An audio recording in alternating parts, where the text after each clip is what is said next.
Scruffle-Nut.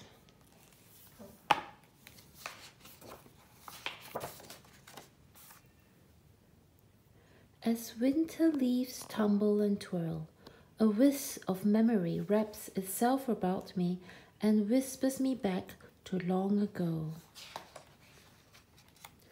Every day, Nanny Clementine takes me to the big park in the middle of the city.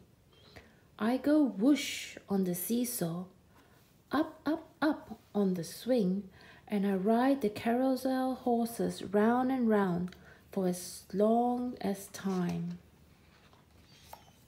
I don't see him at first on that winter morning, the shy little squirrel peeping out from behind a crooked tree trunk.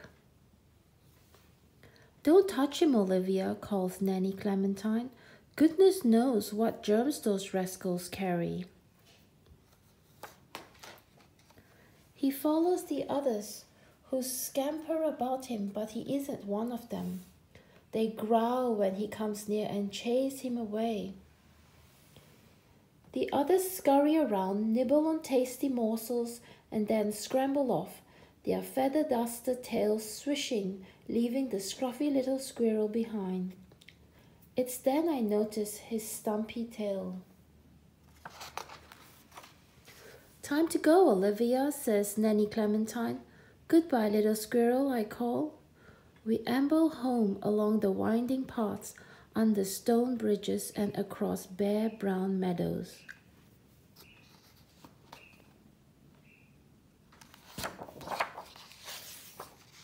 The next day is colder, but I ask Nanny Clementine if we can find my squirrel. On the way to the park, we see girls from my class. I look the other way and hold Nanny's hand a little tighter. We go back to the exact spot, through the bramble near the lake and beside the bare branches lying in higgledy-piggledy bundles.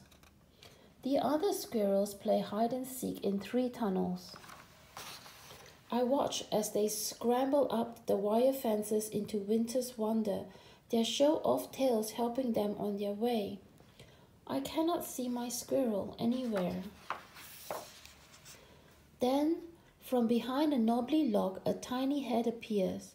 I know it's my squirrel, and I call him Scruffle-Nut, not because of his stumpy tail or because the others run away from him, but because he's wise and brave and strong. I call the others the bully bunch. I reach into my pocket for some biscuit crumbs.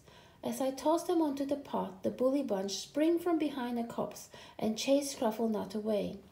My fingers touch the scrape on my knee. Next time I'll be sneakier.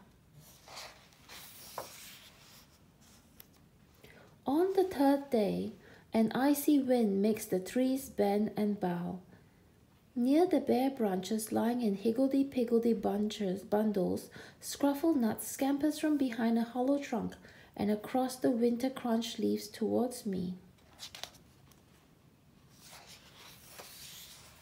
As I feed him my pocketed crumbs, I see how smart he is. He has come by a roundabout way to beat the bully bunch. By the time they appear, Scruffle-Nut has gobbled up all the treasures from my pockets. He looks up at me and then streaks away. The following day, heavy snow falls softly to the ground. The park rangers are out shoveling it into lumpy heaps. I imagine Scruffle-Nut scurrying between the patches of snow that lie on the ground like feather-down duvets, and I think of him being wiser and smarter than the bully bunch. "The winter has truly come," says Nanny Clementine. "See how the sunlight is seeping through the bare branches. It will be a long time before we can visit the park again." I nod. I miss Scruffle-Nut already. Winter days and weeks drift by.